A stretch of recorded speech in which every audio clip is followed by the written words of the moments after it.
Okay, it is now 6 o'clock Eastern time, real East Coast time. Anyway, welcome. I'm G. Trulia, And as I said, I'm Pierre Respo. and we welcome you out to the Motor Age TST, proper way to service air-conditioned systems. And our sponsor is Robinair. Okay, so Robinair, we're going to be working with their equipment. All right, but anyway, that being said, thank you to Robinair for sponsoring the webinar. And here's what we're going to do. It's 60 to 90 minutes plus. Okay, your handout can be downloaded, and there's the address. Again, go to TST Seminars. That's the direct link, but how are you going to copy that off, right? Have something to write with. All slides are numbered for best results. Hardwire your tablet, laptop, computer, or TV. Now, that being said, again, we want to warn you with the issues that we're having here with weather. Before, Pierre and I checked everything out, and Doreen, lights were flickering a bit, you know, a little crazy rain going on. We had a couple, one in particular, wicked thunderstorm just came through a little while ago. Cool. So the recording will be available at Motor Age Training account, same place where you signed up, and at tstseminars.org. So, what are we going to cover? We're going to cover checking your equipment. Now, you know, here we're in my shop, but Pierre, you also ran a shop. Absolutely. And what do we usually do with our equipment? Sometimes our bays are full. Well, let's just say we're not always easy on them. You know, I had a gap like this on my garage door. You know, that machine rolls and bang, bang, and all of that stuff. Stuff happens. Yeah, it's the normal way we do business. So you have to check that your scale's accurate. Right, and that's a biggie. So we're going to talk about that. Now here we used to have a lip because I'm in this building from when it's new, but it wasn't so new and we just paved a few months ago. Thank God now we're level going outside.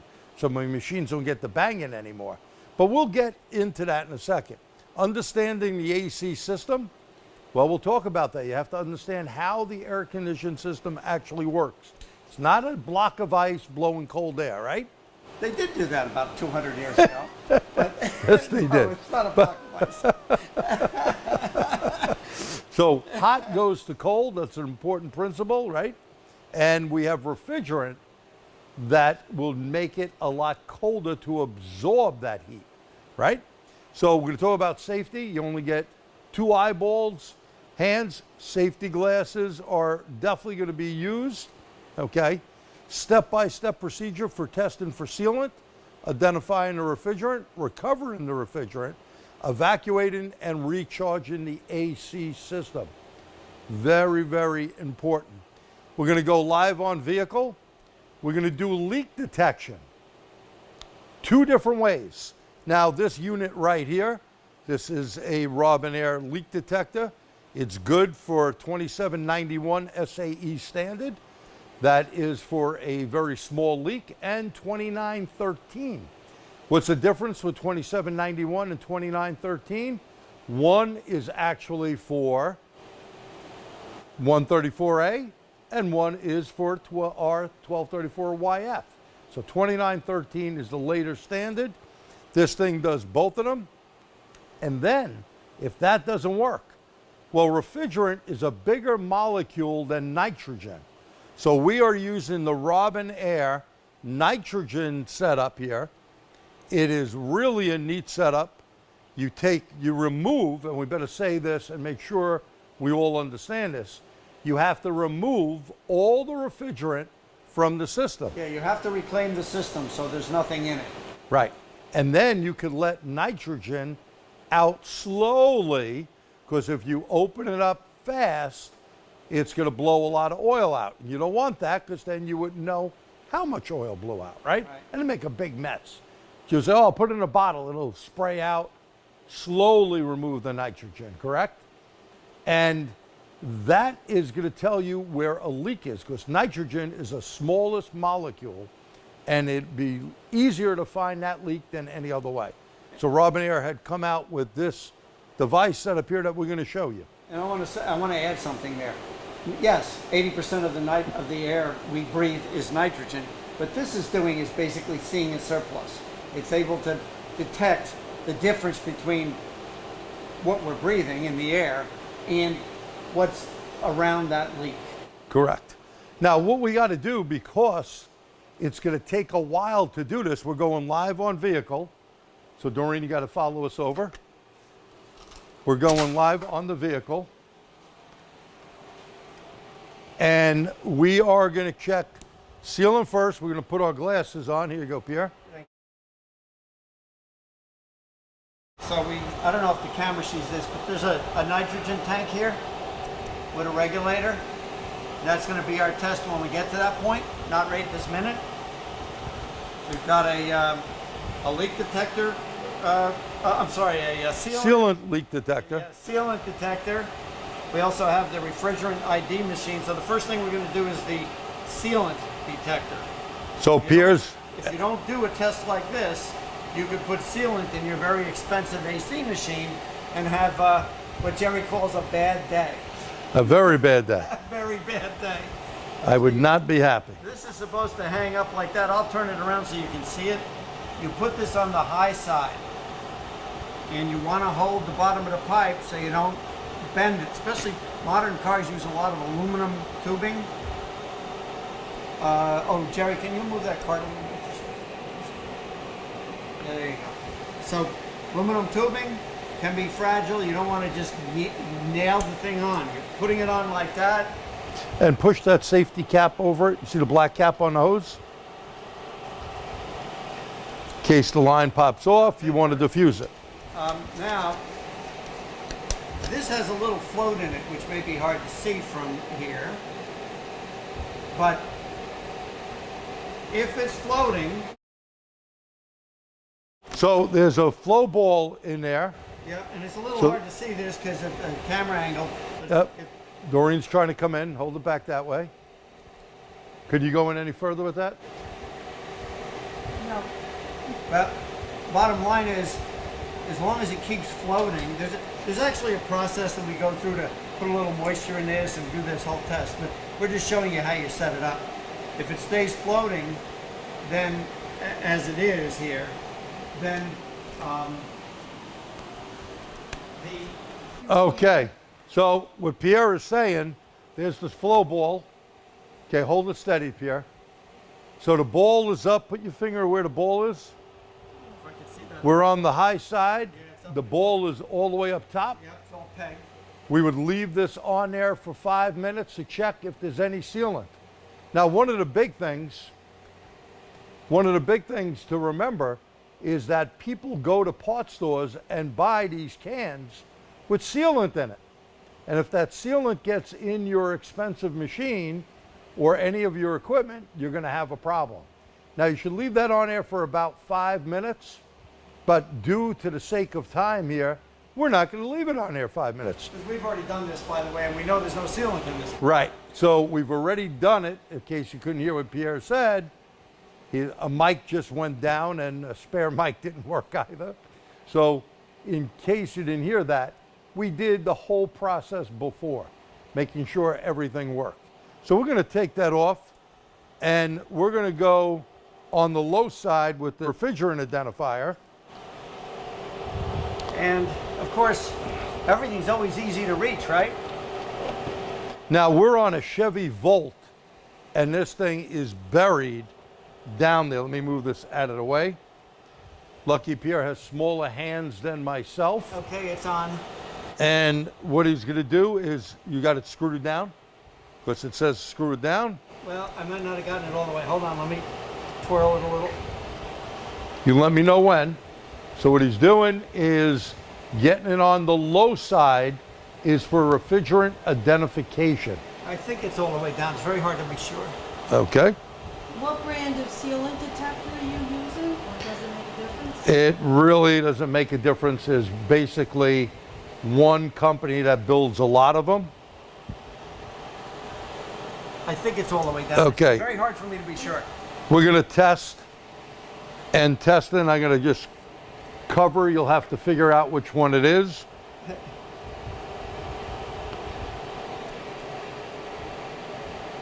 So you can see it's going through testing. Is that available separately? You could get them built in the machines or separate. This is a 134 machine that we're on. I A think with 3478 8NI Robinair machine, so it does not have a built-in identifier, but all of the new J standards for R1234YF should have a built-in Wait a minute, identifier. Jerry, you know, I think this thing felt like it was against the opened, but I don't think it is. Then we're going to get a bad reading and have to And have to do it again. Okay, very hard. By the way, I'm doing this on like 2 fingertips because it's hard to reach. scream. Okay. You got to yell. Can you hear that?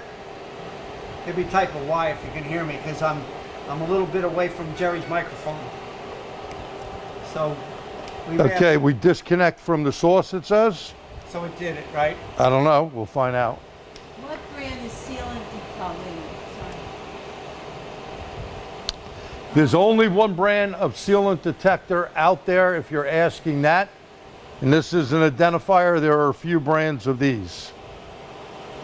What will the float ball do if sealant is detected? If the float ball goes down, you have sealant in the system. You don't recover it unless you want to ruin your machine. Did it do the test, get the result there? Right now. 100%. So come in on this. I'll pull this off so we can then hold it in the right spot. Okay. Somebody's asking, what is the testing for? This is testing for refrigerant.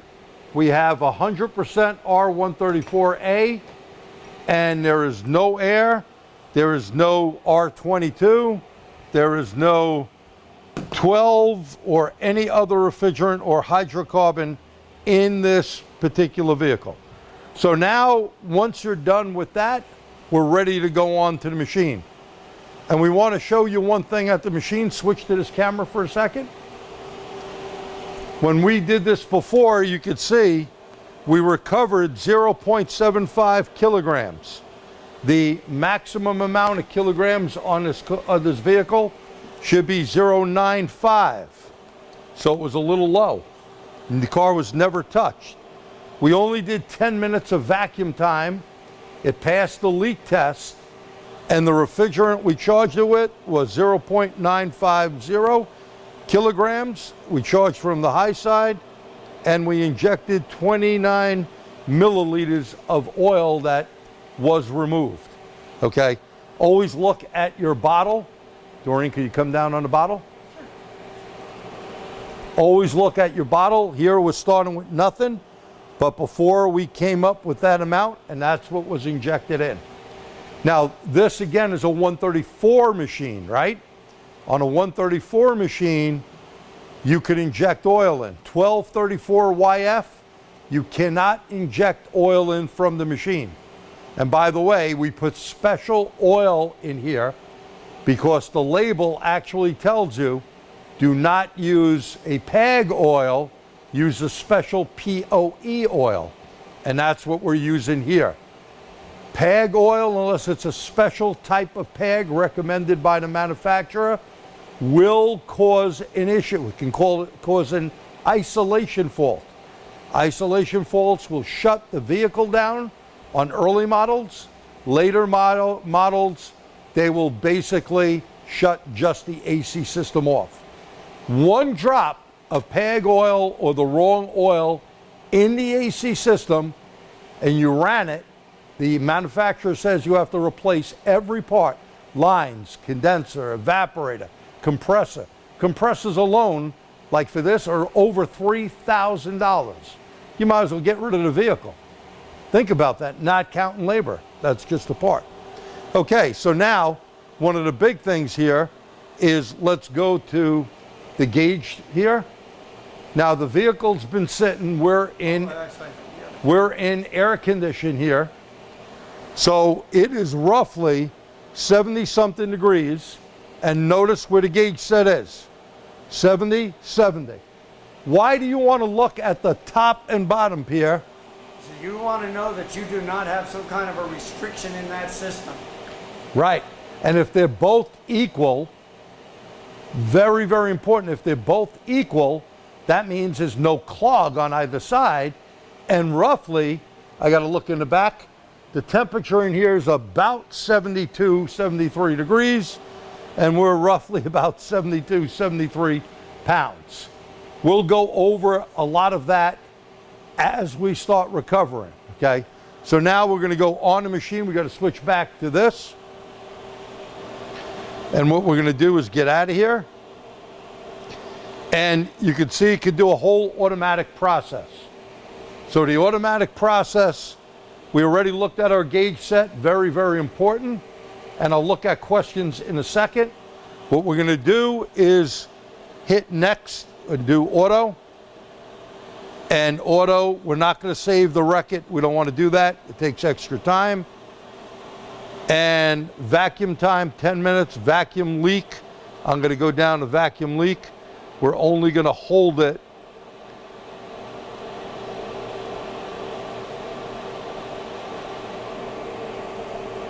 And while he's doing that, you know, normally in real life, not when we're just kind of showing you everything, you know, you'd want to have a vacuum leak test that is sufficient to make sure that you can capture a really small leak.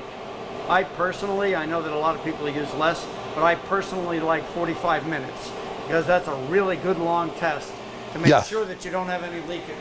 And one good thing about this particular air conditioning setup, it has a very high CFM pump. All new machines have higher pumps. Years back, it would always be minimal of 45 minutes. If you have a very good vacuum pump, 30 should be like really minimal. The longer you evacuate, water boils at 212 degrees normally, under 29.9 inches of vacuum, it will boil at 59 degrees Fahrenheit. So think about that. You're boiling the moisture out, and that would make the system drier. And the reason you want to have it take the time it does is because it takes time for that boiled moisture, water, to exit. It migrates, it's you know, the energy goes from high to low. That boil, you put energy into it with the heat that's in the system. You're now letting it boil under vacuum, but it still takes time to leave the system, to go out through the hoses. Yep. Switch back to this one, Doreen. We're going to hit the check mark. I have everything in there. You can see 10 minutes of vacuum time. Again, you would want to do 30 or 45. We have the leak test is on, and we got 950 kilograms what this vehicle uses. I'm going to hit the check mark. And now it says checking inlet pressure. It's going to check all this stuff here. And it says, do you wish to take an AC pressure snapshot? I'm going to hit no. Low side clear in progress. So basically it's going to suck it in and let me look at some of your questions. Well, we got 9 million of them. Okay. What is the test for? Someone asked, I guess that test there.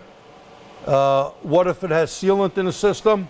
Well, then you could either use a scavenger machine, if you have one. I do have an old Robin Air scavenger machine we use.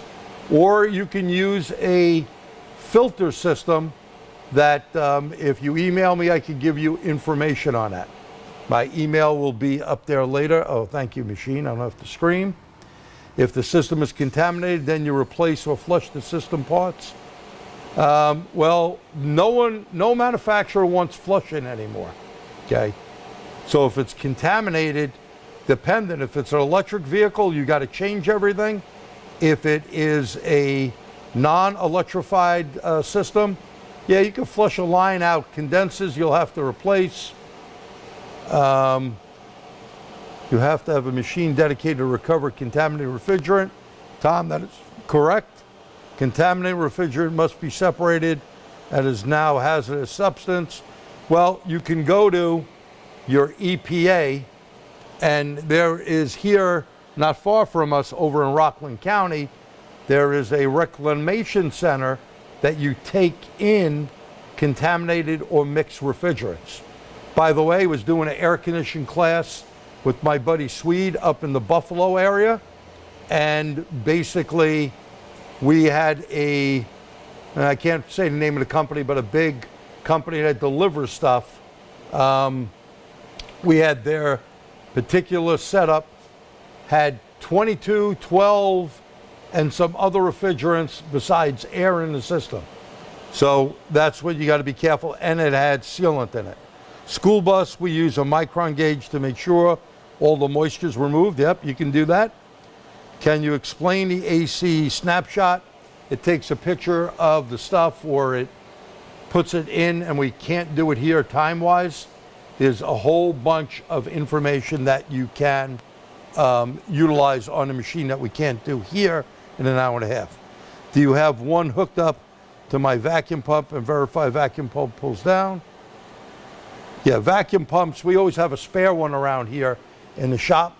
We get a lot of stuff. So while that's recovering, we will get back here on slides. Okay.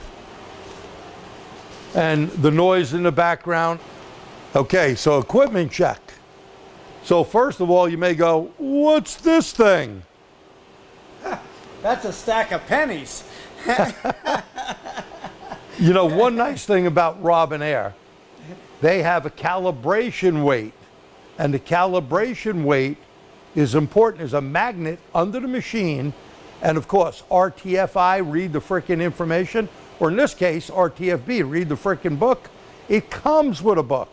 And it tells you everything that you need to do. Does that make sense? So make sure your scale is calibrated. If it's not calibrated correctly, you could have too much or too little. And anything too little or too much, you are going to have a problem. That system will not work right. Right, Pierre? More refrigerant? And modern systems use less refrigerant, so it becomes more critical to be On the money. charged exactly correctly. Undercharging, of course, well, if it's really undercharged, it can do damage to system components. Otherwise, it'll be less efficient. Overcharging can do even worse damage to system components. You know, on a really worst case scenario, you could hydrolock the compressor.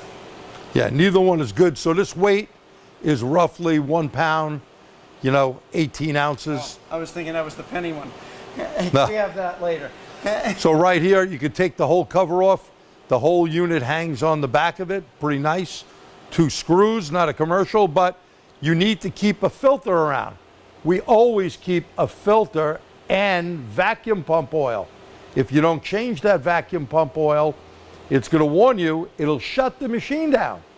So keep around some spare stuff, and there's a better view of the filter right there. So that's checking your machine.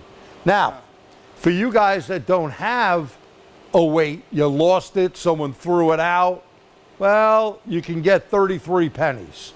33 pennies, and don't be a nimnuts. Put them in a baggie, wrap them, and put them on top of a tank, and roughly, that should be roughly about 3 ounces.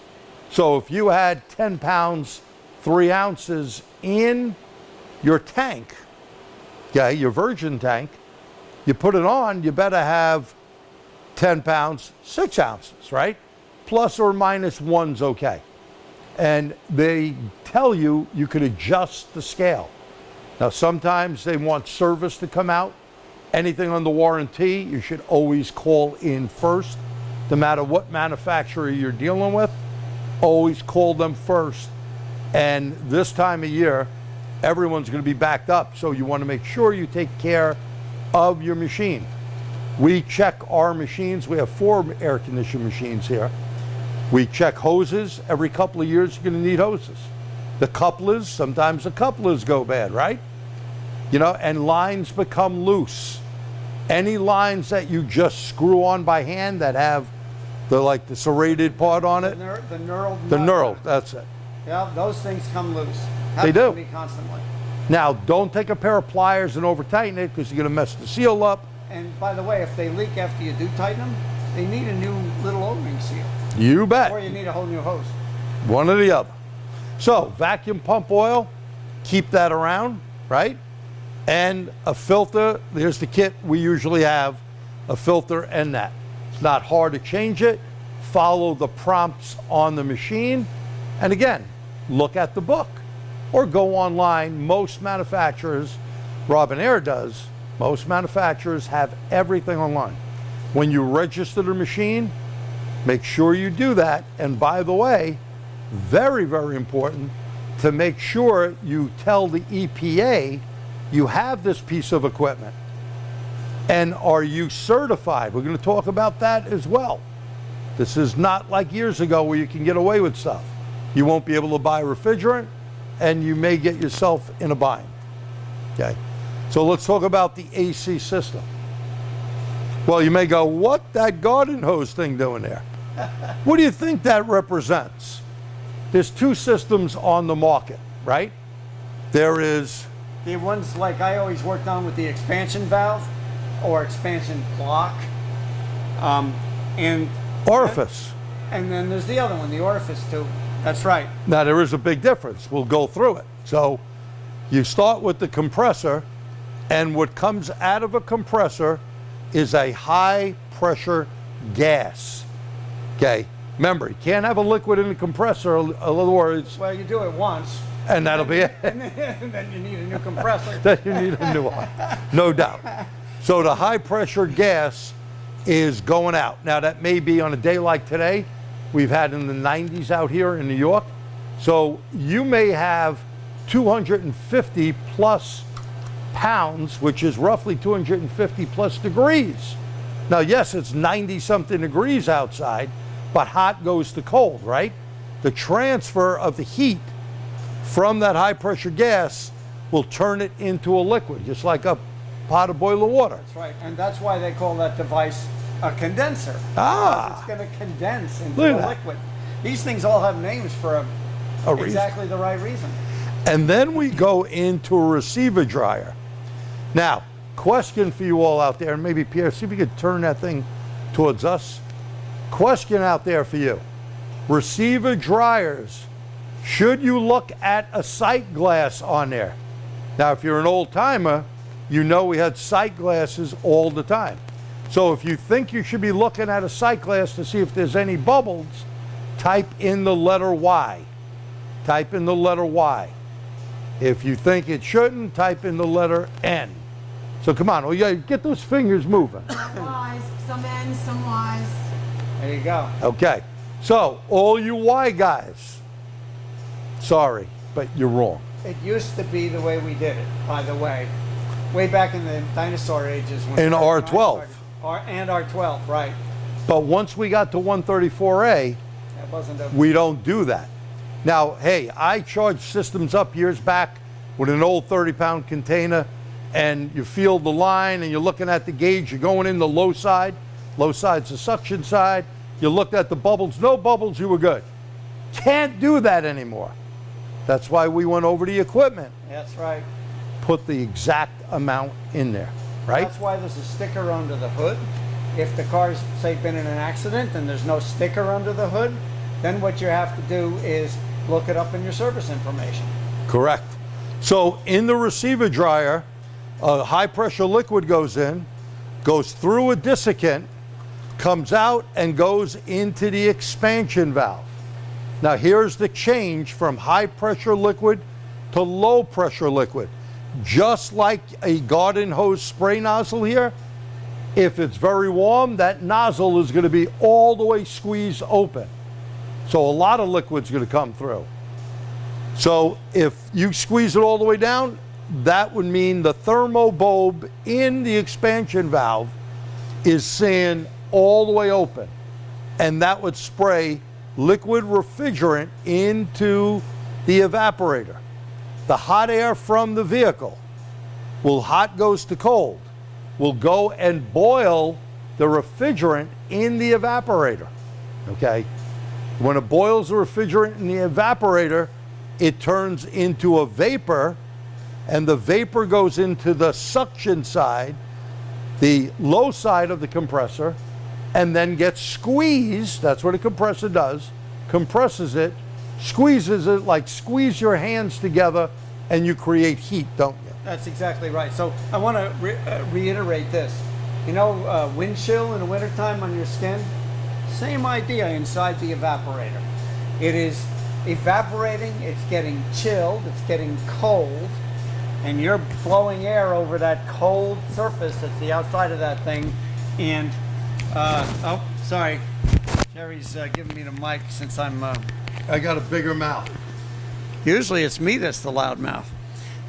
You clip that on you. So anyway, So We- yeah, that's what happens. we always go over these basics, even though, you know, almost everybody in the industry knows it, because if you don't pay attention to the basics, that's where mistakes are made.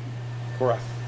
Now, one of the things we'll be speaking about as well, you need to see water dripping under the vehicle because it's going to be pulling moisture out, right? Hot goes to cold. Now, let's go over to this system, the accumulator, a little bit different. We got a high pressure vapor comes out, goes to the condenser, comes into a liquid. And by the way, you see that fan? Is the fan rotating the correct way? Are we pulling that moisture in? Okay, the hot air. Put it Oh, you higher. want it? Yeah. Sorry about that. So if the fan is not pulling air through, it's going to be a problem. Now, you know, you have some problems with, thank you, machine. You have some problems with some fans that are electric. They could be wired the wrong way. I've seen this.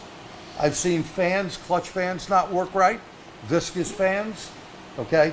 Blades that are not good, shrouds that are not there. And you know, one of my favorites is you have a fan that's spinning just fine, but mice or whatever, dirt, something got in front of that condenser and there's no airflow through it, even though the fan is spinning, but it's not pulling airflow through it.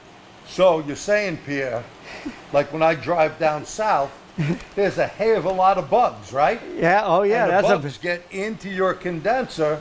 And- You need to clean it. That's right. And you may not see it.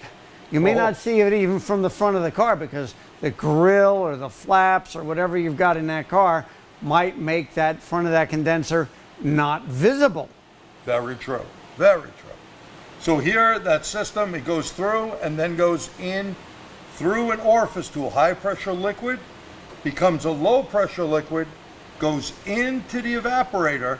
But on this system, since it's a lot of those were fixed orifice, means the hole is going to be a certain fixed amount. It's the same amount of refrigerants always going through there, whatever the demand is. Right. So if that hole is throwing refrigerant all the way, there's a problem with that. Why? Well, what'll happen is not all of the liquid would boil, and that, excuse me, goes inside of an accumulator. This has a desiccant in it to dry it out. So any liquid, and there's very little, we'll talk about that, very little stays at the bottom, only the vapor gets sucked to the top. The suction side, low side of the compressor, basically is going to suck it in, squeeze it, and then there's a I'm gonna problem. hold that between us. I want to make a comment about this because a lot of people don't understand this. They always put this canister in a hot part of the engine compartment. They want the refrigerant to boil because it has to be a vapor before it gets back to the compressor. And if somebody screws around, takes the heat shield off the bottom of the engine compartment, does some other thing like that, car's been in a collision and they didn't fix it right, that thing might not be able to work properly. And that would be a problem. Yep. All right, moving on here, some air conditioning conversions. Now, this Robin Air machine and a lot of other machines do it. You can see 1 ounce equals 0.265 of a pound, 28.4 grams, 0.284 kilograms, and vice versa. Because a lot of people, I've done a lot of air conditioning classes, and for some reason, not sure what country they're from, but they think 12 ounces equals a pound. Don't know where they're from. Okay. But Yeah. now, Wrong. important thing. Well, because 12 ounces is like their can of soda, right? Or whatever. I'm going to have a 16-ounce one. Yeah, At exactly. any rate, procedures, very important. The first things first, verify the problem. Is the air blowing out of the ducts? not the quack quacks, out of the vent ducts. The ducts with a T, And do we have enough volume? We could have a clogged cabin air. right? We could have someone went in there and knocked off a hose. And here's the question, if air is not coming out of the ducts and you're playing with your controls, where does it always default to? Type it in. Where does it default to? Okay. And that's an important thing. Where does the AC system default to? Defrost. Good. Excellent. Defrost, the windshield. Excellent. If you didn't know that, that's where it does go. Now, cars of years ago had vacuum. Okay. And I sometimes just the worked vacuum on one a hose- couple of weeks ago, an old Mercedes. A lot of vacuum hoses. Loads of them. Or you got one of the old Honda carbureted ones with 9 million vacuums. You better take a picture of it because all the colors that they had on it all wore off over the years. Or they discolored because it was embedded in the plastic, but it all turned to Wow. like some shade of brown. But check that, check electronics, whatever. But it has to be blowing from the correct place, right? Now, a visual look-see. A look-see is important. Is the AC belt on? Is the fan shrouding there? Everything we said before. Is the condenser, does it look clogged? And by the way, do not take compressed air and blow at the condenser. You bend the fins, you change the way heat would dissipate. And then, by the way, if you even did that incorrectly, if you blew the air from the outside of the condenser because you can't see the inside, it's Not up good. against the radiator, you could also drive the dirt in and physically damage the structure of the condenser. And what's behind it? A The radiator. radiator, yeah. More problem. Oops. And by the way, here's the other thing to remember. If the coolant system on the vehicle, not air conditioned, the engine coolant system is not working right, you have an ECT that is actually saying the car or the engine is hot, you may probably not get air conditioning, correct? It might not even turn it on. Not It might supposed say, to. "Oh, we're overheating. No AC. No we can't AC. put more heat into the system." Time for you to sweat and smell swelly, smelly, right? Okay. So AC belt, is it there? Fans blowing both in and out correctly? We said check the duct temperature outside and inside of the vehicle. What do you mean by that, Pierre? What do you mean this outside, inside? Well, for one thing, the system can only do a certain amount of temperature drop. For another thing, modern systems are looking at outside air temperature. I'm going to add an anecdote here. BMW I'm a BMW guy, right? BMW for years BMW. put their BMW. outside air temperature in a duct very close to the bottom of the bumper or on a piece of plastic. People would drive into a parking curb, they would rip the whole thing off the car. Won't work too swift.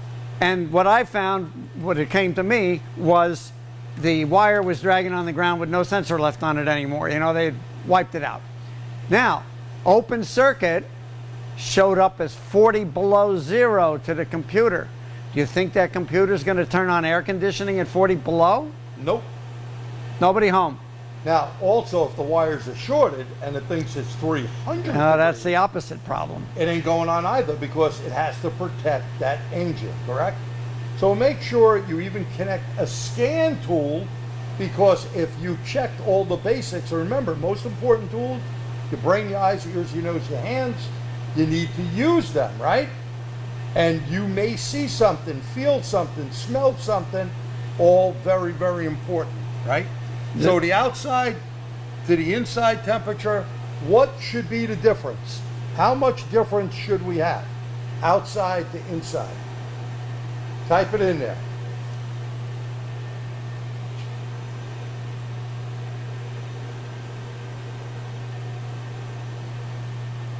Okay, I see a bunch of different things here. I got to get closer because I'm a blind guy. Good. 30 is correct. If you get 30 degrees, then we're pretty good. A 30-degree difference you'll feel. Now, I've been out in Phoenix, Arizona, where the temperature has been 115 and better. You know what's going to come out of your air condition? Maybe 70, 75 degrees. And you go, well, that's not good. Oh no, it's great. It's phenomenal. It's more than 30 degrees difference. Now, remember the old cars we had, you can send it down to 45 degrees, whatever. Notice it doesn't say that anymore. It stops No. at 60 and says low. That's Because right. if you can get 50, 60, it's great. Now, I'm not saying that the vehicle can't do better, but if you're a moron and moved out to Arizona, you're a jamoke that came from New York, and you drive your black car You can tell we love the heat here. with black interior out to Arizona, let me get the holy water out. Because you are going to bake out there. And your car's going to bake too, by the way. Half that car's made out of plastic. Do you know what happens to plastic at those temperatures? Yeah, so think about how hard the AC system has to work and how important, and again, I want to say this, how important it is to make sure you have the proper charge in the vehicle. And even the identification. After you looked at the sealant, the refrigerant identification, if it had moisture in it, that means you got a problem because it's not going to help make it colder. When you have air, any air content, write that down. Okay, any air content is not going to give you the coldest temperature. So even in the winter up here, you can check people's air conditioning system. Florida, Arizona, all the warm places, it's pretty much all year business. They use it all the time. So I'm gonna kind of illustrate this for guys who don't understand this concept. Air is not going to be like a refrigerant. It's not going to condense and then evaporate. It's And it just can't going to compress. be. Well, it'll Somewhat. It'll bubble around. The other thing about air is when it got into the system, it had moisture in it. What Jerry was just talking about, water, that turns to ice. That's even worse. Not good. That'll block up the expansion valve or some part of the evaporator right around it, and jam. It's like a plug in the system. And you know, here's one of the big problems, believe it or not. Air and refrigerant, whether 134A or 1234YF, will cause hydrofluoric acid. Hydrofluoric acid, you know, in that little expansion block, you have that little rod that goes up and down? It's gonna stick. And when it sticks, you ain't getting cold inside that car. It's either gonna stick one way or another. If it's stuck all the way open, what's gonna happen? Gonna flood the evaporator, and then it's gonna shut off. It's gonna get cold for a while, and then Or- won't work. Or in a worst case scenario, it's going to flood the compressor and blow it up. But you know, there's actually something I want to mention because it's not in our slides. There's a reason why we want to service these systems and put new receiver dryers in, and it's because they can break. They can have contamination and they can have this desiccant salt contained, and they get old enough and they can break and they can dump that stuff into that expansion block You bet. and ruin it. Now, check for TSBs and read the freaking information. Very important. You may have a TSB, and this has happened on some vehicles we've had in here. I remember a GM car. The air conditioning system will not operate as designed because they had some sort of an update. Another one, windows fogging up. That's a problem. So you know what they do on a lot of GM cars? They run, and other cars as well, they run the fan even when the vehicle is off to pull the moisture out. That way the next time you start your car up, you don't have all this moisture on the windshield. That also keeps microbes and other nasties from growing on the evaporator core. You bet. So connect the sealant detector, we did that, an identifier, and then connect to your AC machine. Note, if your AC machine registered with the EPA and state. So you must register your machine with the local EPA. Ours is here in New York. You probably have them. There's, I think, 6 sections in the country. You need to register your machine. When you buy a machine, comes with paperwork. Oh, the stuff you threw out. Or in the Well, drawer somewhere. You can always get a new set. Now here also in New York State, for a registered repair shop, you must have your machine information sent to the New York State Department of Motor Vehicle, who regulates that, okay? Now the other thing, are you 609 certified? 609, what's that, Pierre? What's the 609? That's is it only Max or is it? There's 2 certifications, right? Max, and there's also ASE. Yeah. Okay. So the bottom line is you're supposed to take a class, take a test, know how the system works and the legalities, so that you're certified to work on AC professionally. Right. And that's the only way you're going to buy refrigerant in other than little teeny 12-ounce bottles. And anyone who buys this now, I know a lot of them. I'm a proctor for Max, so I've done plenty of classes where I certify people with that. And the old stuff, there was about cataracts, global warming, yada, yada, yada. The newer stuff is way better. It's more about the air conditioning system. And they talk a little bit about, of course, the ozone layer and, CO2 problems in the atmosphere and all that. Basically all the greenhouse effects, right? Right. Because CO2 is like #1 for greenhouse effect, and everything else is higher. But if not, so a question asked, this comes from Max, the Mobile Air Climate System Association now, not Mobile Air Conditioning Society. They had to change their name to Mobile Air Climate System Association. Okay, so here's a question always asked, right? Do technicians already that have a 609 certification need to certify? If a technician was certified anytime since 91, there's no requirement for recertification. Okay, their credentials are good for life. However, in 2015, 609 certification program was updated to include training for working on 1234YF. That's what I just mentioned, that it's really good info. If a technician plans to service our 1234YF vehicles, it is strongly recommended that they recertify. Now again, I just did with my buddy Swede, we did a whole crew on heavy duty. Okay, some of the guys did, oh, it's gonna be crappy. I go, whoa. Dude, you didn't see this. This has totally been redone.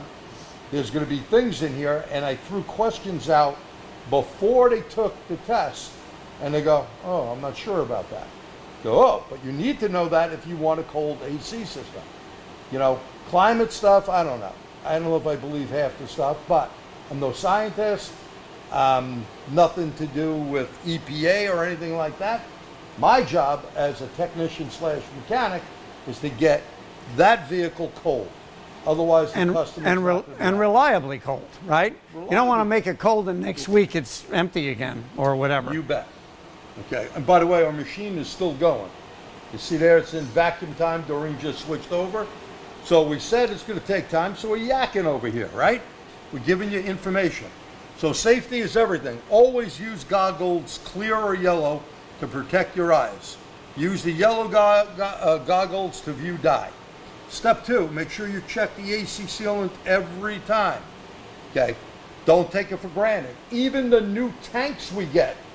Okay, I just put a new tank on that machine, and I checked it for sealant. Be careful because you have to make sure you're in gas. Don't do it upside down in liquid, right? Oh, that'll be Okay. bad.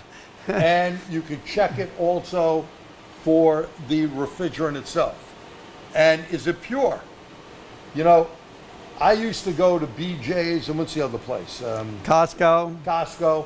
Sam's. And they thought I was nuts. I'd bring in my identifier to go, what the hell is that? I said, before I pay for these, I'm checking these bottles. And they looked at me, what are you, nuts? And you know what? I found a couple of bottles that were bad and showed them the difference. Even though it may have a name on that bottle, don't take it for granted that that bottle is good. Remember, third world countries, you could buy a fake Rolex, you can buy a fake anything. And think about these companies. They're so big, they have gigantic suppliers supplying them. You think they can totally lock down their whole supply chain? No. Nah. No. And I had friends that lived over in China. There are knockoff BMWs that are not really BMW, and that's the truth. Okay. And a lot of other things. Yes. Okay, so the effects of sealant. Look at this. Look at this. That is sealant all gummed up. Look at that compressor setup. Look at that orifice tube. Look at the hose here. Totally clogged up. Okay. All these components messed up because of sealant. And us Americans, right? Oh, if one can is good, I'm going to put 2 or 3. Oh yeah, because more is better, right? It's just like So I had the oil burner guy over the other day, and he's like, should I put stop leak in my antifreeze slash coolant? I go, yeah, if you want a problem, sure.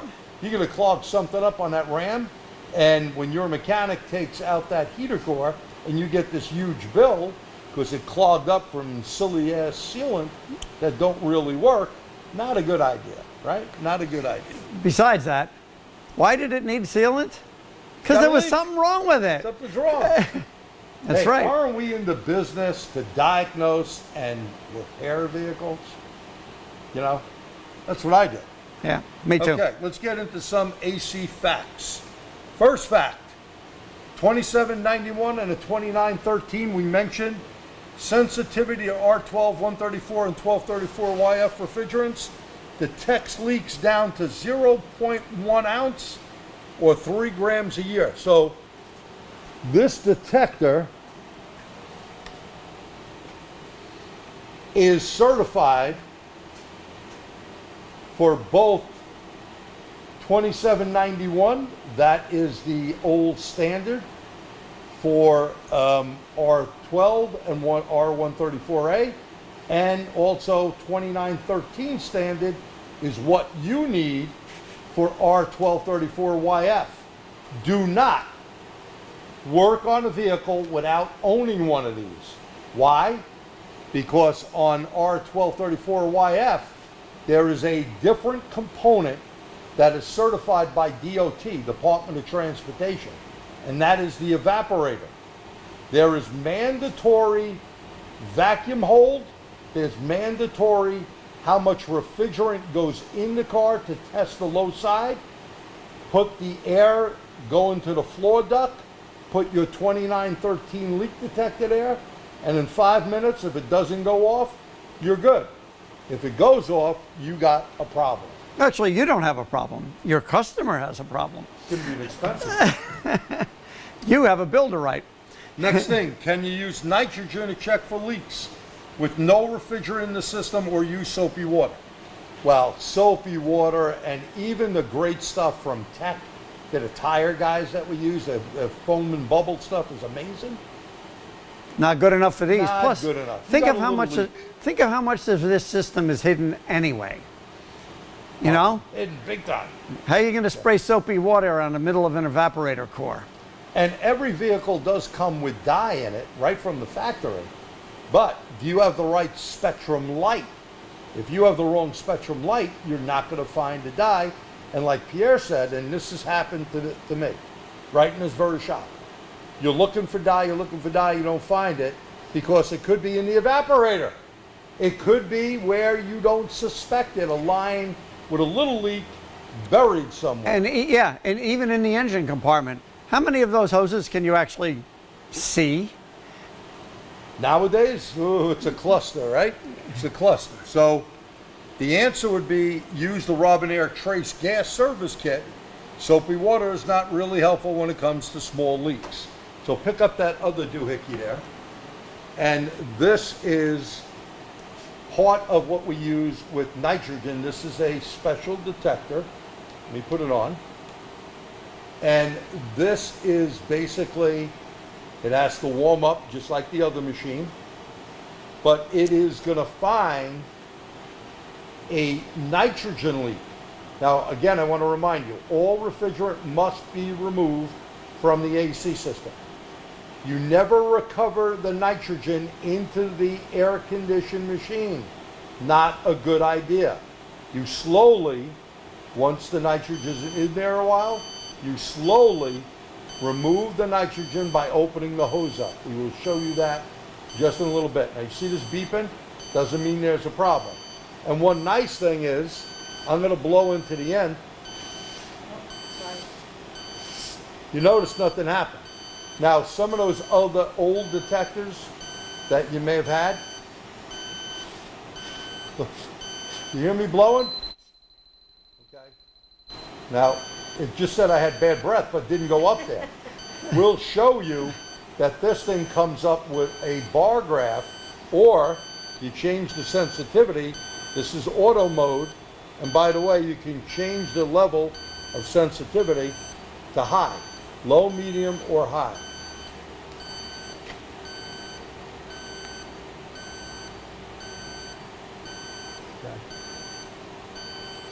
So it's on auto. Now I'm going to change the mode to manual mode. Manual mode is a line, and you see that line, low line? We're going to show you later with the actual nitrogen how this thing works. Really neat. Nice setup, works off 4 batteries. We'll shut it off so we don't kill the batteries. And that works well. And again, not a commercial, okay? This is helpful stuff, it works. You know, years back, I always had nitrogen tank. I always checked the air conditioning system with that big nitrogen bottle I used to have. Because nitrogen does not put moisture in. It's a smaller molecule, smaller than everything else, well, just about everything out there, and definitely smaller than refrigerant. So it's more out to leak. Technically, hydrogen and helium would be smaller, but you know, hydrogen, you know, might blow up. Hindenburg. And that's a misconception, actually.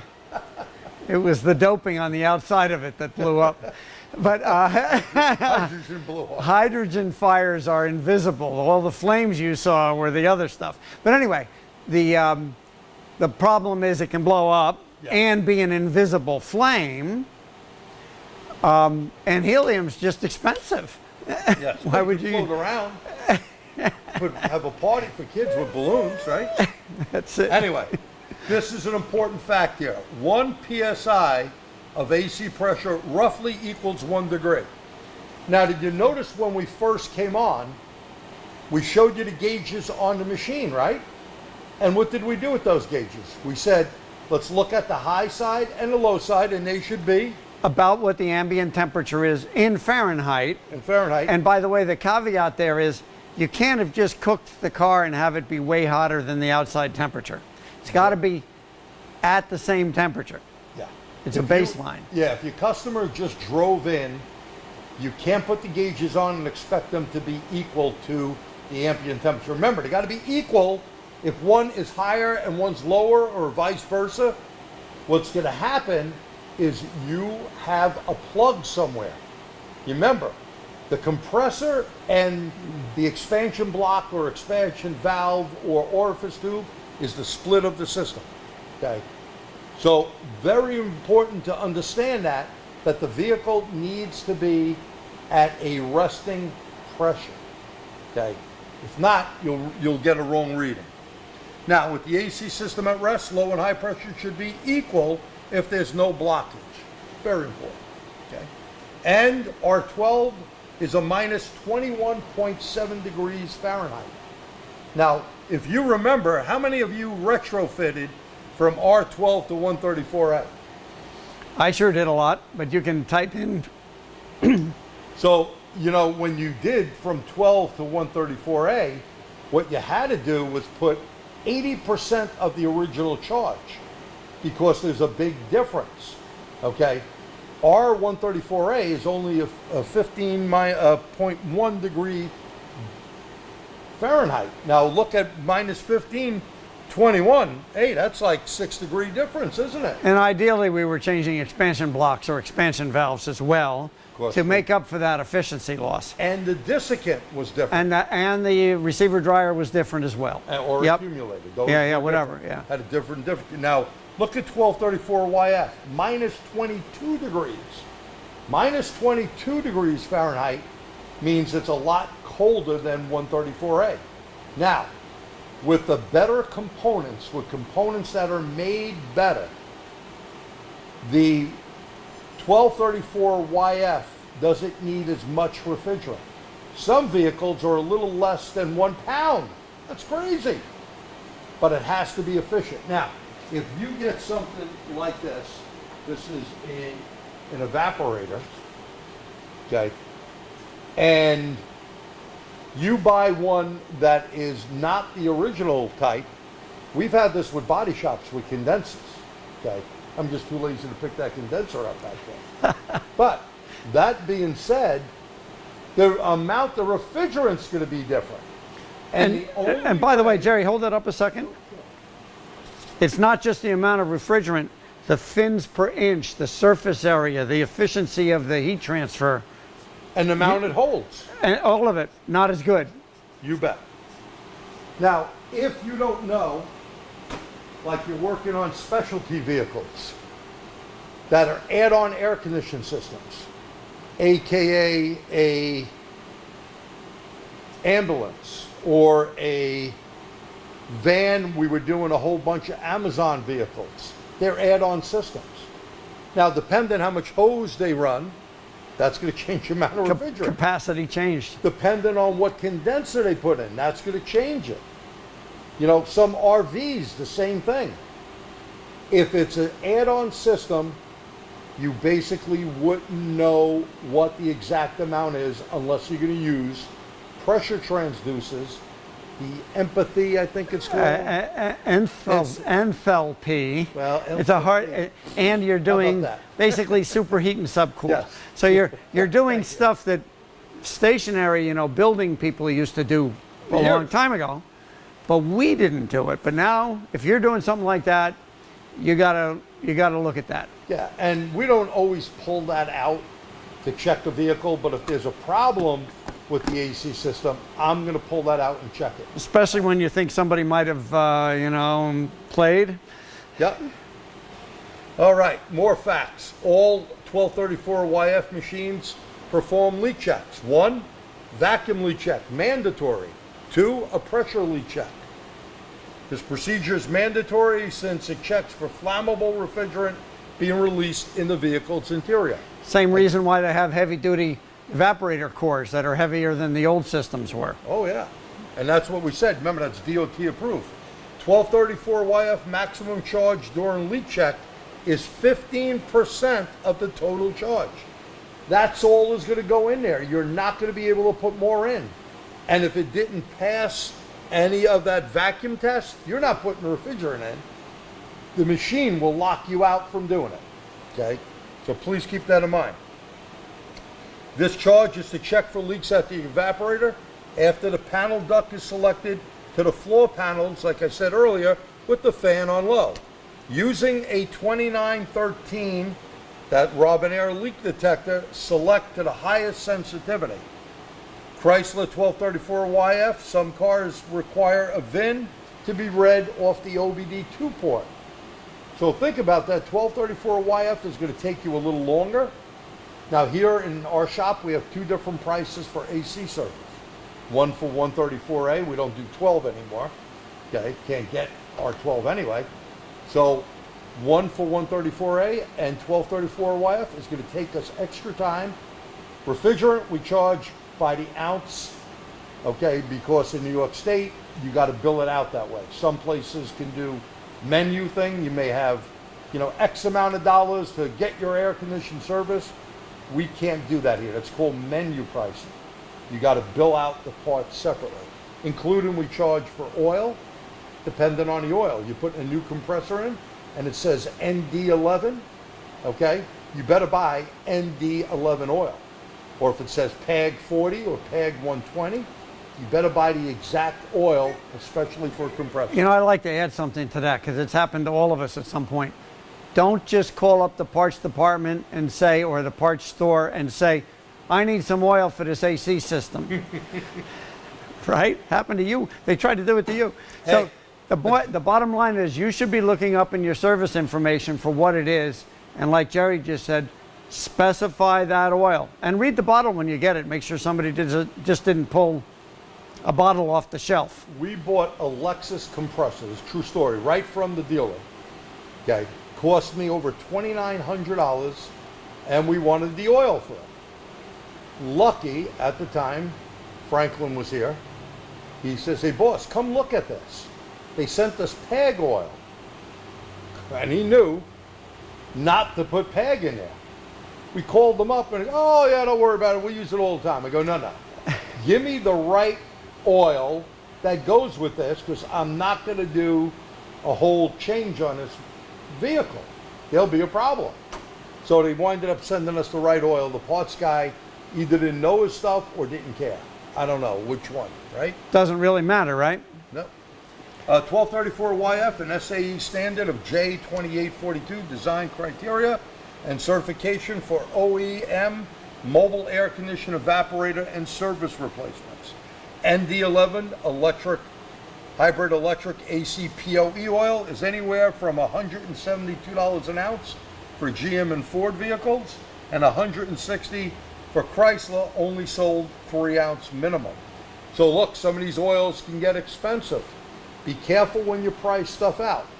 We use a company, I won't say the name, but they basically tell sometimes customers can go on our website and they give them some crazy price. And we go, hey, we're in New York, man, and we don't even know where you got those prices from. Here's our price. We're sorry that they did that. We give the feedback to the company.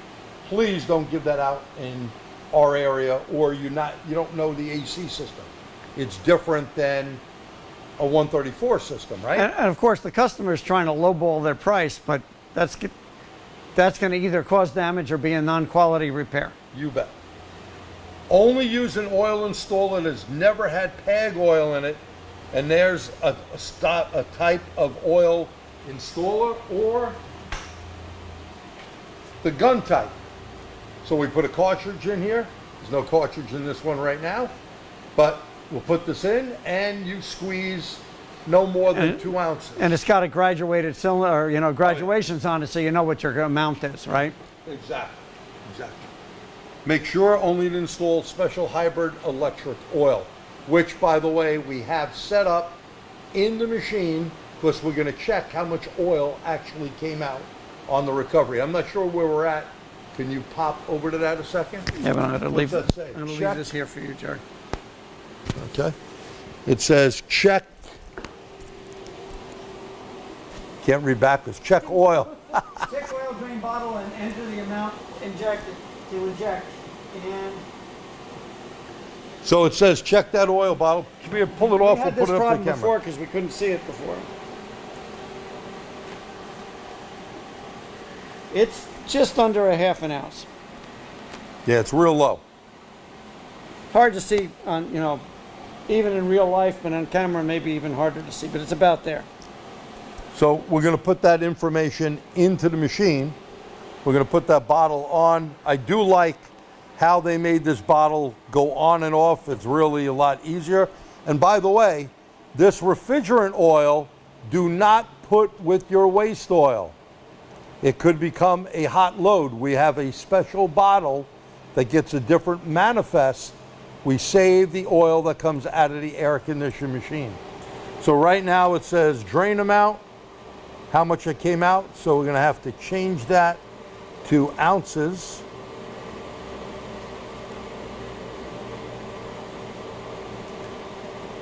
Got to go back up here.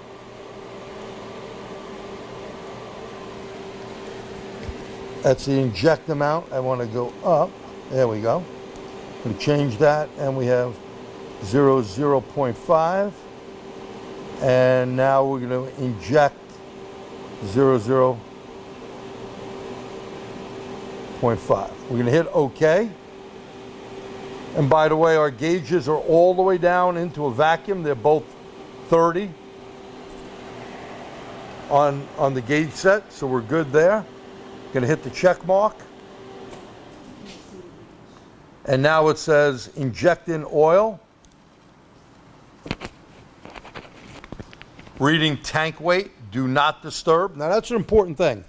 Do not disturb, because if you bang into the machine, roll the machine, well, guess what's going to happen? You're going to rattle the scale. It won't be good to rattle the scale. Okay. Another thing to always know, on the valves, the top of the valves where it says open and closed, make sure you understand which is what. Closed is not allowing any refrigerant through. What's that? Is not allowing any refrigerant to go through. Open is where you want to be. Okay? All right. So another thing here, it is throwing that oil in. We'll let it do its thing. We'll check on that from time to time. And of course, we will put our goggles on when we go back to that. Now let's see, I think we got a lot of questions. Let's look at some questions first here. Come on, Pierre, get over here. All right. Is there a way to test correct oil for electric compressors? To test it? No, other than putting it in. If there's the wrong oil, it usually will pick it up and you'll get an isolation fault. So these new electric compressors use different oil? Yes. They have to use a special PAG, that's a PAG oil, POE. or a POE special. oil. Right.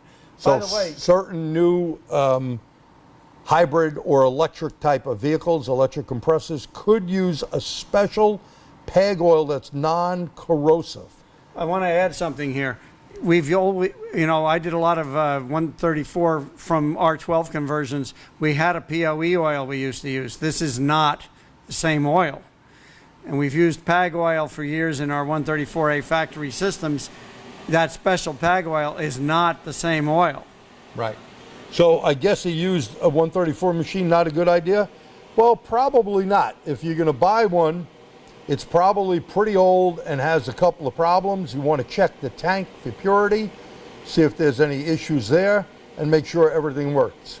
Don't keep oil once it's open, absorbs moisture. That is correct. It's hygroscopic, so any oil that's been around. And here is, someone put something in there about where to find that trace thing. Thank you. Freon is only R12. It's heavier than air we are breathing. How did it get to the atmosphere? Well, it goes up, and I'm no rocket scientist. But using a leak detector, the 2791 and the 2913 leak detector, make sure you always go under everything. Yeah, sight glass you do not use. They paint over them or whatever. So that's good. Even if they're clear, the problem is you might see what you think are bubbles or streaks and think you need to add more refrigerant, and you'll have an inaccurate charge. It is recommended to use AC coil cleaner found in hardware stores and a low pressure water hose. Well, you got to be real careful putting anything on that could be corrosive. If you're using a hose, you never want to face the hose right towards the fins. You want to go from the top to the bottom, like wash it out. What we do is use a vacuum with a brush, and a soft brush goes down and try to suck out most of the bugs that go in there.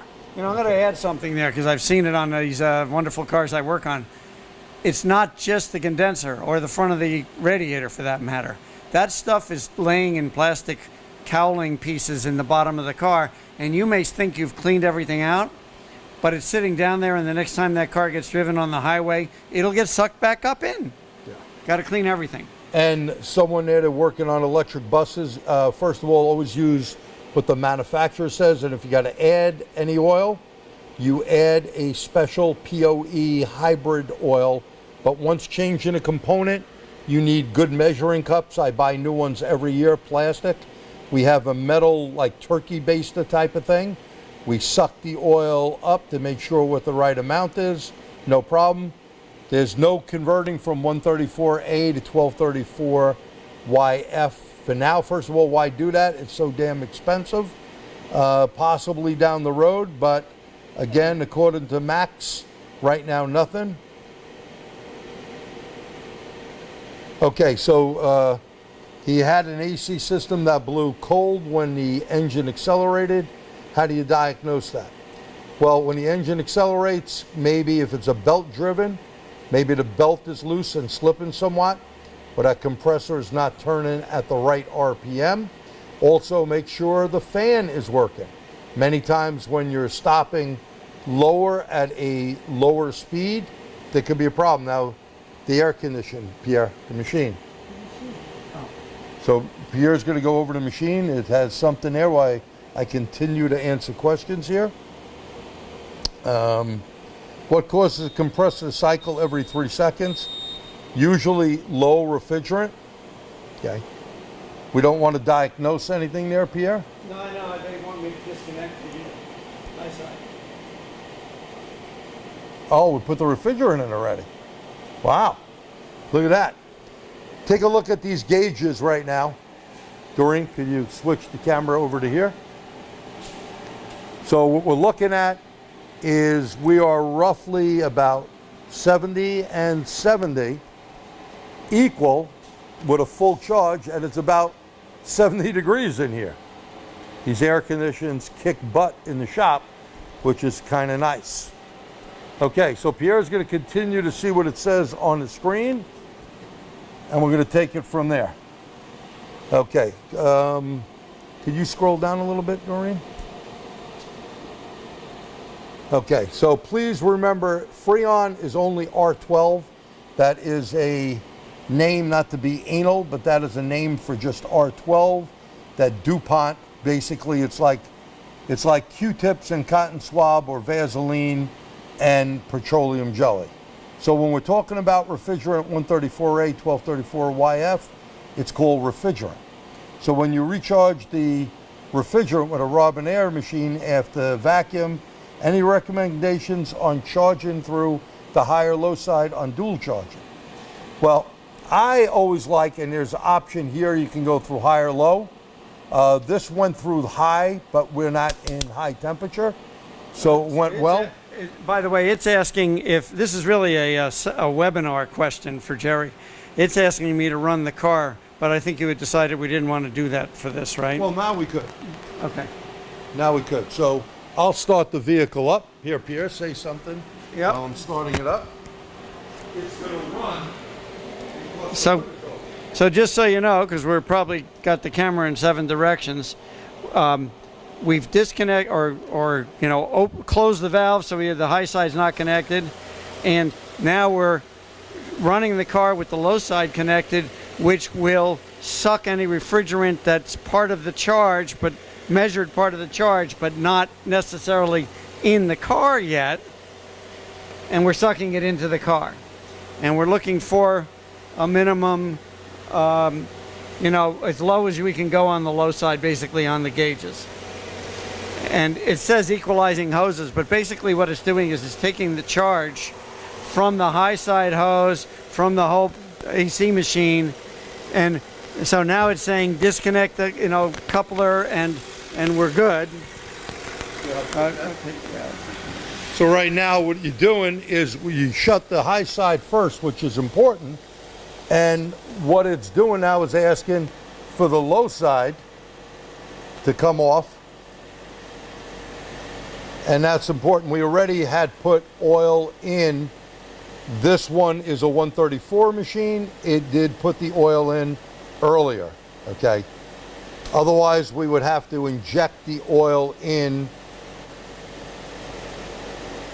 Gauges are good to troubleshoot with, but there is a bunch of things that are issues where it's not always advisable just to use gauges. And I'm going to put the cap on. You have one cap. I think this one went here, I think. All right, you just got to hang on, or I might have to do this, Terry, yeah. because I don't think your hand can get My in. hand's too fat. Okay. So let's see what else there. How often should you open a bottle of oil? Well, we keep oil in very small quantity bottles, okay? And any vacuum pump oil, you basically dispose of it properly. Once you open the bottle, it's pretty much gone. You can use it to lubricate some seals, but that's about it. Okay. So the vehicle's getting cold inside. Nice and Okay. cold. And if you were going to do the leak check, we'll pop this thing on. Pierre will demonstrate that in a minute. This light has to go totally green. And while we're doing that, Pierre, you know what? Why don't you bring the nitrogen bottle over this way, and I'll put this thing on. We already, in the sake of time, we are not doing the nitrogen in the vehicle. We did that prior. There's no real leak in it. Okay. So here is the setup. You can see the gauge set right there. And once this thing, okay, has the bottle on, we're going to kind of show you how this thing works. It's warming up. But in the meantime, here's this leak detector. When the light goes green, and remember, this is 2791 certified and 2913. Always take the tip And if this is the line, go under the line. Because the air is, the refrigerant's heavier, and it'll go down. Yeah, if you have it on, Pierre, I can get it to leak up here. Okay. So why don't you show them this on the car real quick, and we'll play with that in a second. Just show them near one of the lines over there. So Pierre is basically going to take that leak detector. So obviously you can't see the lines from here. You can't see the lines from here, but I'm by the suction side lines. Down below, you'd obviously trace. Same thing on the high side. You'd trace the line. You'd want to be underneath the line because the refrigerant, as was mentioned in one of those, comments before, refrigerant's heavier than air. Let me say something right there, Pierre. The low side is always going to be higher with the refrigerant, with the air conditioning system off, right? It's going to be higher because you remember the equal we had 70 and 70? You run it, this thing is down in the 30s. That's right. So always check the low side with it off. You want to check the high side. You could do it with it running. Be careful when we have air conditioning here. It's like air conditioning blowing on us right now. Be careful, that can change the sensitivity of your unit. When we get real problem vehicles, we basically shut the AC off in the bay, make sure we have no fans blowing, and then go through. So watch what we're going to do here. You can shut that one off, Pierre. And we're going to take this. We're going to simulate a leak, and I want to show you something. I'm going to put the sensitivity on high, and I'm going to make a leak. Pierre, you got to hold this thing. You can shut this thing off. Okay. So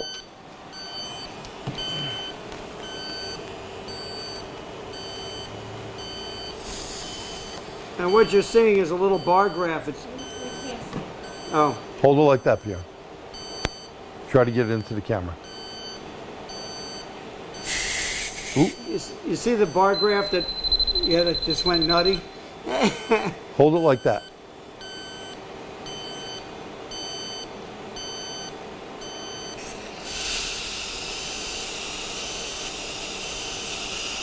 Now, when it's on auto like this, it's not as sensitive.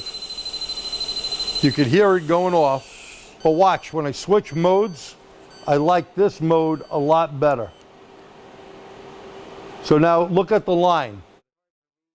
Yeah, There you go, there you I go. saw it Look there at for a that. second. There you Right go. there. That red line that's going across the bottom. And what you'll see is it'll jump up, indicating that you went by a leak. And of course, if you did go by a leak and it jumped up, what you have to do is backtrack till you find the actual leak.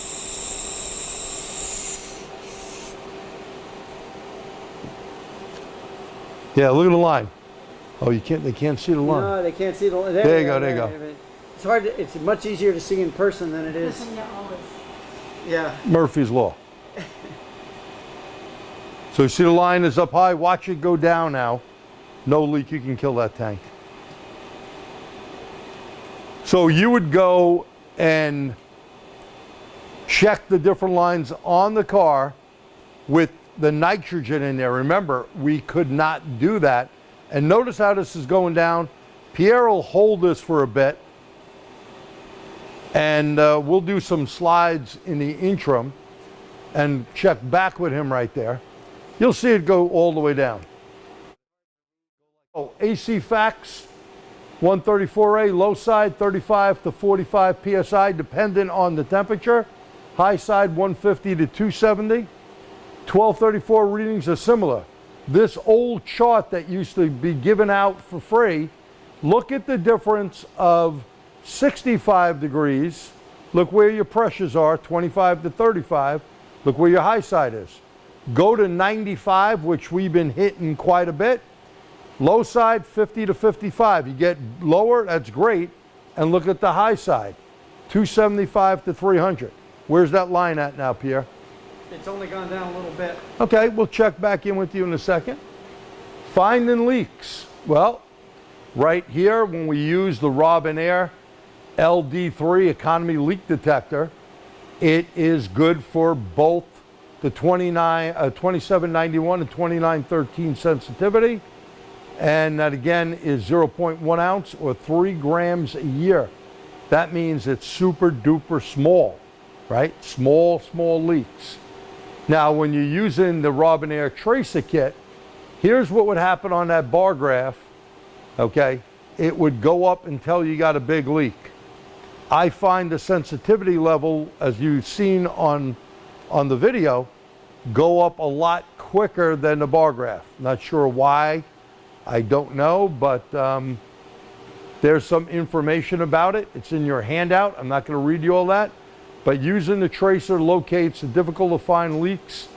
That'll save the vehicle owner money. This unit detects leaks as small as 0.05 a year for 134A and 0.15 ounces a year for 1234YF. It meets the SAE standard of 2970, providing guidance on testing and functional requirements for leak detection devices that use non-AC refrigerant tracer gas. The standard explains how to calibrate a non-refrigerant leak detector to achieve detection levels that are compatible to an electronic leak detector that meets SAE 2791 and 2913. So look at that line now, it's starting to come down. So, of course, the one drop happened while Jerry was showing you the slides, but little by little it's going down a level of... Yeah, well, we'll leave it on until we're done. So here, leak size indication. Once a leak is detected, the leak size indicator bar graph will show on the detector screen. The number of bars will increase or decrease depending on the amount of the tracer gas detected. Maximum value of tracer gas will be displayed once the leak source has been located. Refer to the table below to determine the approximate size of the leak. So right there, it gives you these bars and it gives you the coloring chart. Okay. Here's the graph again. This is really good here. Sweep pinpoint mode. Turn on sweep mode by pressing mode button. This mode allows the user to pinpoint hard to find small leaks. The display cursors will sweep across the display from left to right, tracking a horizontal base over a 3-second period. When no tracer gas is detected, the display cursor will be flat. If tracer gas is detected, the cursor on the display will rise up and continue to rise as the leak source is approached. If the detector moves away from the leak source, the cursor will drop back down. Note the fault sensitivity level is high in that mode. That's why it picks it up a lot better in that mode. Let's talk about problems. The leakers are Schrader valves. Every year we get new ones, whatever type they are. And let's not forget, the first line of defense are caps. Right, Pierre? Absolutely. So what seems to be misunderstood by a lot of people is that the primary seal of the where the valves are is not the valve. The primary seal is the cap. And by the way, how many times we've had cars in where caps are missing? See it all the time. People forget to put it back. And by the way, it's a good idea to keep a Q-tip around. And you know, some of that vacuum oil that once you open the bottle, you know, it's not going to be good anymore after you fill up your machine with vacuum pump oil. Use a little bit on the end of a Q-tip to lubricate the seal so it makes a good fit seal. And a good seal to that. Any dirt that gets into any type of fitting is going to be a problem. And no cap on it is going to be a huge problem. Okay? Components. So why do compressors fail? They fail for several reasons. Insufficient oil, too much oil, wrong type of oil. I think we banged that pretty good. Coolant system blockage that prevent proper oil circulation. Compressor fails, we need to determine why before we replace it. And that's very important. And make sure the rest of the system is clean. Yes. Clean. If you can't be sure of that, you got to start changing parts. I recently had a car where I basically had to change everything. The compressor had not failed, but I had to change everything but the compressor. And Black Death, that usually means a compressor grenaded and little metal particles started ripping up the hoses. When you have that issue, you're going to need to clean those hoses out. You have to open it up, and you should put little filter screens in that'll probably have to tell the customer you have to come back a few times because that stuff is very hard. Today's new condensers and evaporators, It'll kill them. it'll kill them. It's very difficult to flush anything out. I used to flush, still own flushing equipment, but I got to tell you, it's really And- difficult. And by the way, you know, a lot of condensers have the desiccant in them, but it is not replaceable. Right. You have to change the condenser. We banged this one pretty much over the head too. Watch out for less than the correct quality of condensers. And by the way, if you get a parts delivery and that condenser, that evaporator, that receiver dryer, that accumulator, that expansion valve comes unplugged, It's no good. they got moisture in it, especially on the receiver dryer and the accumulator. And what we do, we hold on to it and order another one because we've seen one parts guy go down Tighten and the then come cap. back with the same one. Tighten the cap and give it back to you. Yeah, not good. Okay, you don't need that. One drop of moisture will kill it. Now I want you to take a look at this. Compressors sometimes are confusing. This is a short little video that I want you to watch. This to the high side and the low side, and always hold your hand under it. And we're going to look at this.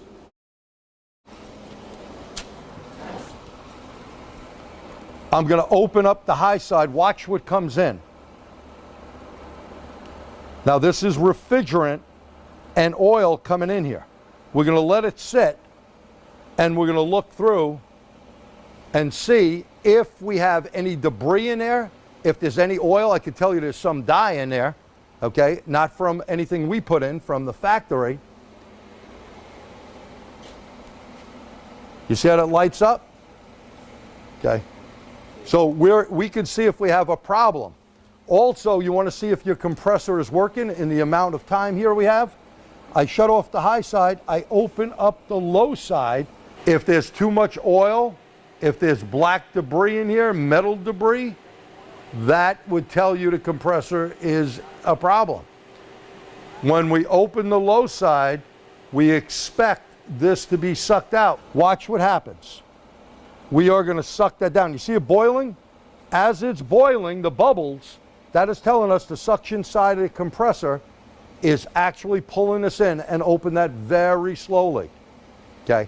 Now we let it go all the way. I'm going to open it up till there's nothing in there. And now that you're clear, we are going to shut the valves, both valves shut, and we could then shut the low and high side here and take them off. And that is a guaranteed way to check if your compressor is working or not. You know, with a lot of variable types of compressors out there, meaning rather than them just pumping like years ago, now they vary different ways, the squirrel type of They compressors. spin all the time, a lot of them, and vary the amount of, well, let's call it compression. The Right. amount of refrigerant they compress. And you want to see and make sure that that compressor is working. Well, this is a great tool to do it with. Okay. Condensers, well, when you look at this condenser right here, the receiver dryer is built into the bottom. And look how this condenser is.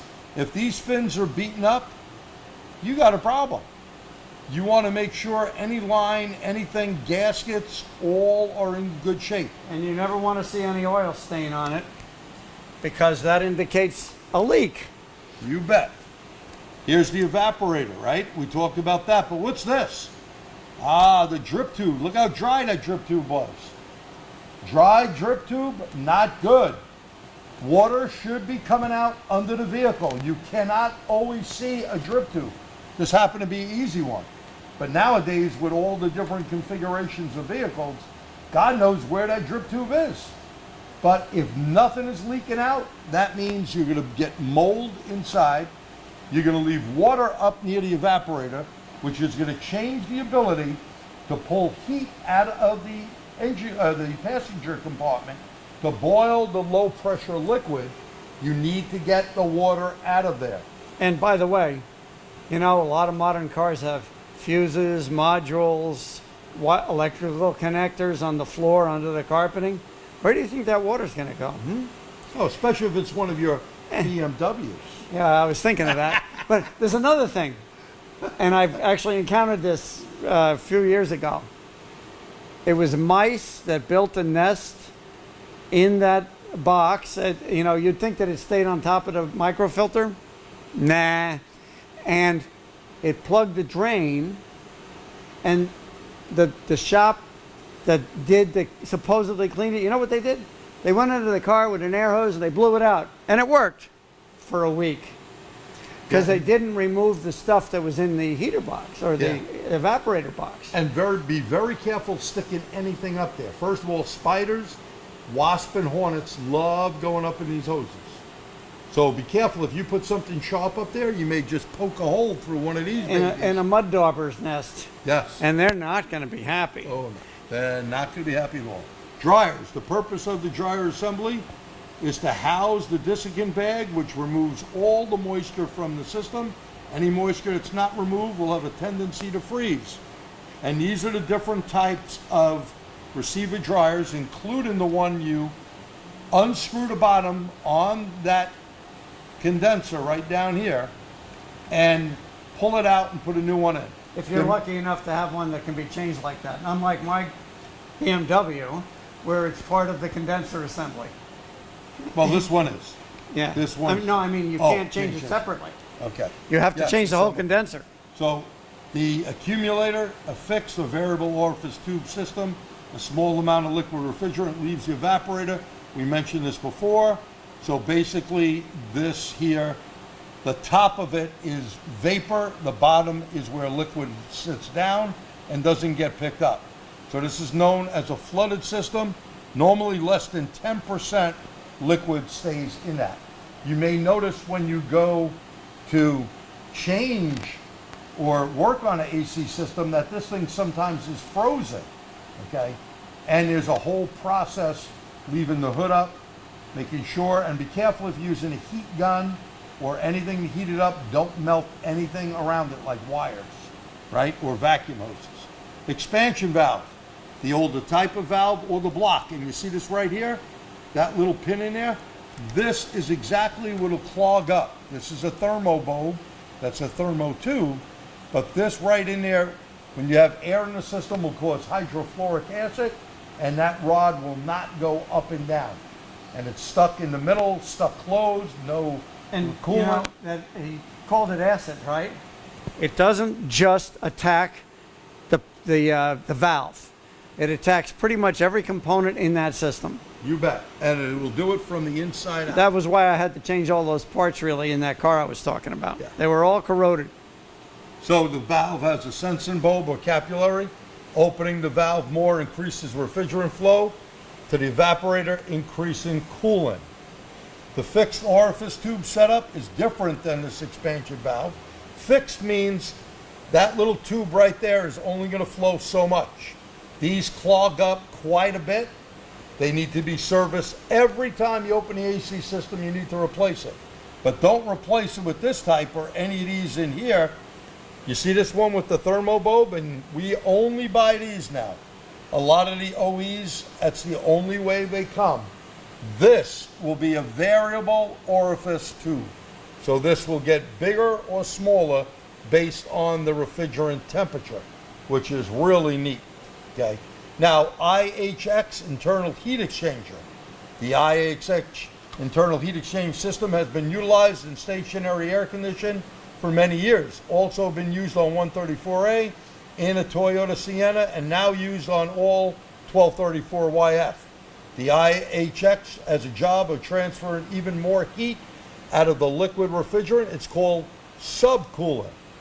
It is below condensation temperature. So you've all seen these lines. You go, hey, how come we got another line on top of that line? Well, that's low pressure vapor cooling down the high pressure liquid, and that is called subcoolant before it does any more. This is why we can use less refrigerant.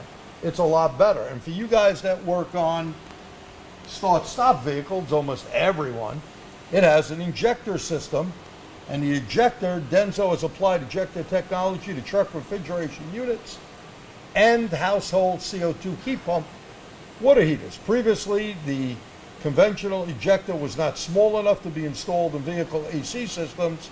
Denso overcame the challenge with its new air conditioning system by integrating the injector into the evaporator right here on the side where the refrigerant flows. The ejector recovers expansion energy that was previously lost in the expansion valve and converts it into a pressure energy.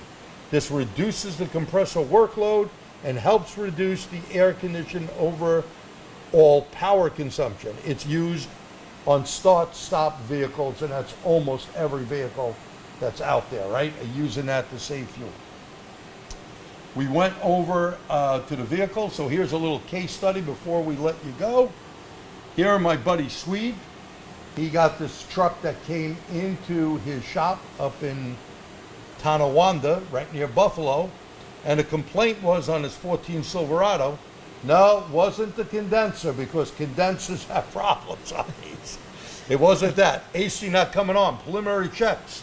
Is there refrigerant in the system? Fuses, relays, and a visual. Everything checked out pretty good. Unfortunately, preliminary checks led us into a deeper dive.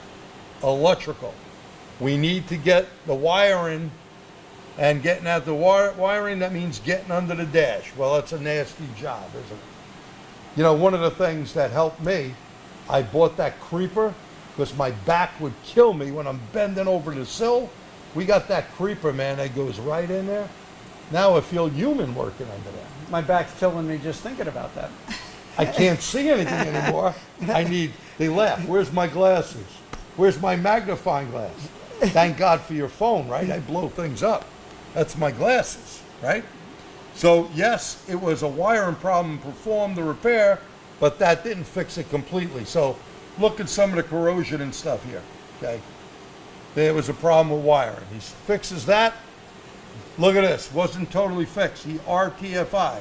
If you didn't do this final step, you'd be chasing your tail. And what it says, a TSB 2014 Silverado, okay, it says, do not operate any AC controls while the control module is calibrated.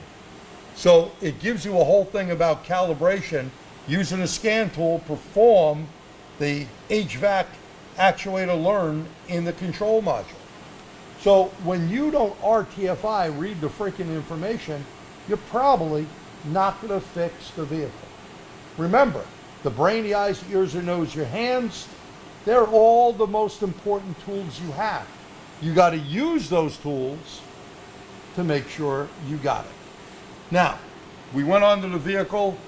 Here's a little thing here before we go, and if you know anyone, this is important, from TST, Joe's Electric. Shout out there to Joe for coming up with a lot of this stuff, and Robert Kenny as well, helping us get the word out on Facebook. If you're a technician, there'll be one winner that has been in our industry 5 years or less. You can qualify to win the following: an 8-channel MT Pro lab scope, AES Wave leads for it, a DVOM meter, access for 1 year to Mechanic Mindset. Thank you to, I think his name is Darren. Atz Dorman Training Mastering the Lab Scope book. 1 ticket to the TST big event on Saturday, March the 29th, along with 2-night stay at the Marriott Hotel. The winner will be announced at our August 2024 TST Roundtable. So Pierre and I will be doing another one of those. You can look on YouTube. You can look at the tstseminars.org channel. Just submit a resume along with a paragraph about yourself. We would like to know how long you've been in the business, remember 5 years or less, and why you decided to be a technician/mechanic. Email us at info@tstseminars.org. Name, address, cell phone number. Now, many of you guys out there in the business, like Pierre and I, we're so freaking old it's ridiculous, right? We've been in the business for years, so you don't qualify. We're looking for someone young, try to give them some extra support in the business. And again, thanks to Joe's Electric and the dudes there at Mechanic Mindset. We really appreciate their help. Once again, we'd like to thank our sponsor, Robin Air. Okay, without them, this wouldn't be possible to do. We gave you, wow, an hour and 45 minutes, right? And hopefully, if you thought this was helpful, please type the letter Y in the box, and I will be looking, Pierre and I will go over there and look at some of the questions or comments and answer those questions. Let's see. Question, what's a creeper? A creeper is something you lie down on, and it's a flat creeper. It doesn't roll. It goes from the sill plate to the floor, and you don't kill your back. Okay. This is recorded, and it'll be up on the Motor Age and TST channels, and also on TST on YouTube if you have a problem. BMW claims an ounce per year. Can you expect that from a compressor seal? Well, it's hard to say. You know, some things do leak. Well, we thank you for coming out. It looks like everyone enjoyed it. The thing we try to do with Motor Age and TST webinars is really to make your life easier. You know, we put a lot of time and effort into doing this, and hopefully you got something out of it. And if you have any questions, you could email us at either info@tstseminars.org. Pierre and I could answer it, or gt@tstseminars.org. And we look forward for you coming back to another Motor Age TST webinar in the near future. From New York, he is. I'm Pierre Respo. And I'm G. Trulia. And by the way, I'm so happy those thunderstorms didn't kill our juice tonight. It really Yeah. looked pretty rough there for a while. We thought you guys would only see this taped. That's how bad it was out there. But anyway, It was rocking and rolling there. enjoy your summer. I'm sure there'll be other ones coming up we'll let you know about. Thank you once again. Have a great evening. Good night. Good night.